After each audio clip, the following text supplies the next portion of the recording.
Panvision TV presents. আমাদের বর্তমানে অর্থনৈতিক লেনদেনের ক্ষেত্রে আমরা আষ্টেপৃষ্ঠে জড়িয়ে যাচ্ছি সুদের সাথে।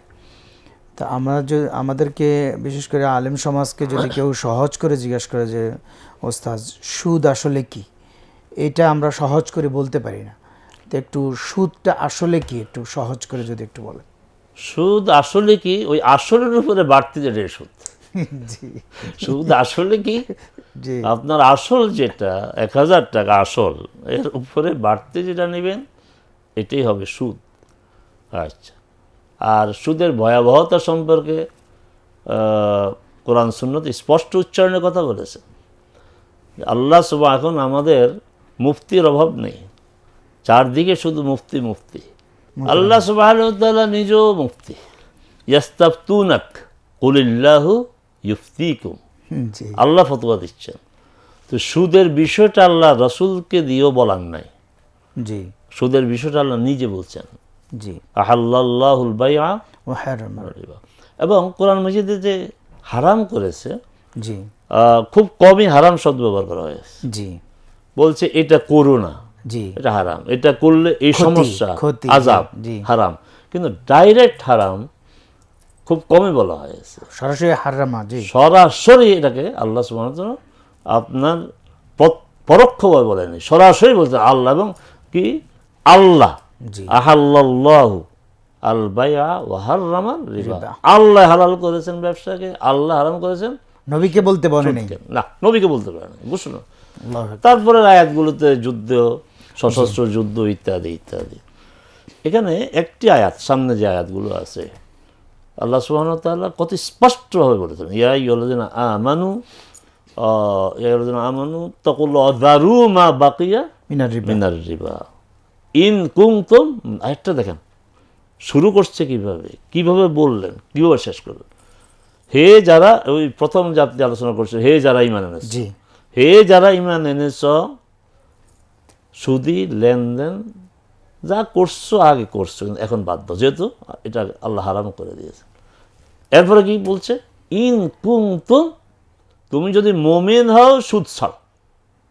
আল্লাহু আকবার। তাহলে কথাটাই তিনটা কথা, আল্লাহকে ভয় করো, যদি মুমিন হও সুদ ছাড়ো।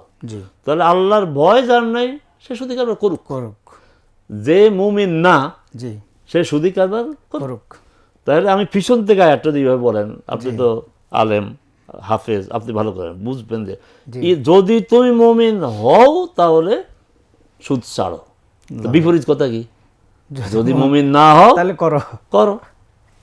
তাহলে এই হচ্ছে সুদের ব্যাপারে কথা। অতএব মুমিন সুদের সাথে কোনো সম্পর্ক রাখবে না, মুমিন সুদ দিবে না, সুদ নিবে না, সুদের সাক্ষী হবে না, সুদের লেখক হবে না, অভিশাপ দিয়েছেন। এখন সমস্যা হচ্ছে বাস্তব জীবন। যেমন ছবির ব্যাপারে রাসূল সাল্লাল্লাহু আলাইহি ওয়াসাল্লাম কঠিন কঠিন কথা বলেছেন, কিন্তু ছবি বর্জিত জীবন আমরা এখন যাপন করতে পারবো না, জি, আমার পকেটে ছবি আছে, জি, এই ছবি নিয়েই তো আমি সালাত আদায় করি, আমার টাকা ছবি ছবি আছে। আর শুধু টাকা না, পৃথিবীর যে দেশে যান সব মুদ্রাতেই ছবি আছে। আমরা হজ করতে যাই, প্রথম কর্মকাণ্ড শুরু হয় ছবি আমার দিয়ে। আমি যখন বাইরে যাব, আমার পাসপোর্টটা আমার কাছে থাকে, ছবি আছে, আমার এনআইডি আমার ছবি আছে। ছবি আছে। তো ছবি বর্জিত জীবন আমার পক্ষে এখন সম্ভব নয়। ঠিক ওই রিলেটেড জব, ওই ভাইয়ের বিকাশের কথা বলতেছি। এখন সুদি লেনদেনে আছে যে সমস্ত প্রতিষ্ঠানের, তার বাস আছে, ঢাকা চিটাগং বাস আছে, আমি কী করবো?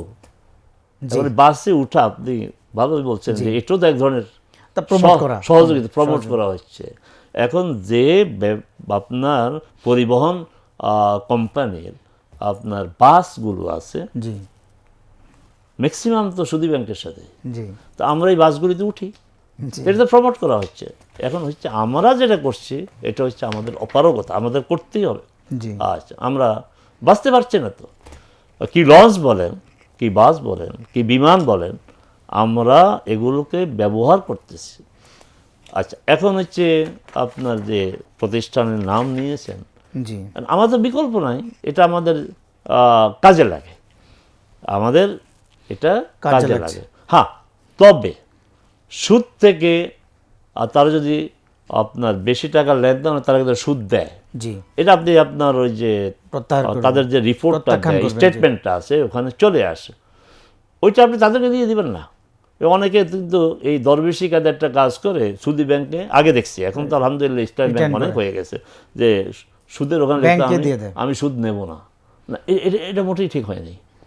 আপনি সুদ নেবেন না, ওরা তো সুদ, ওটা কেউ না কেউ তো নিবে। ওইটা তো সহযোগিতা, জি। বরং আপনি এটা আপনি উত্তোলন নিজে করবেন। নিজে ব্যবহার না করে এটা গরিবদেরকে দিয়ে দেন, জনকল্যাণমূলক কাজে দিয়ে দেন। জি, ওই প্রশ্নের জবাব হয়ে গেছে। মোহতারাম, সুদ তাহলে আমরা সাধারণ লেনদেনের ক্ষেত্রে কিভাবে মানে বুঝবো যে এটা আসলে সুদ?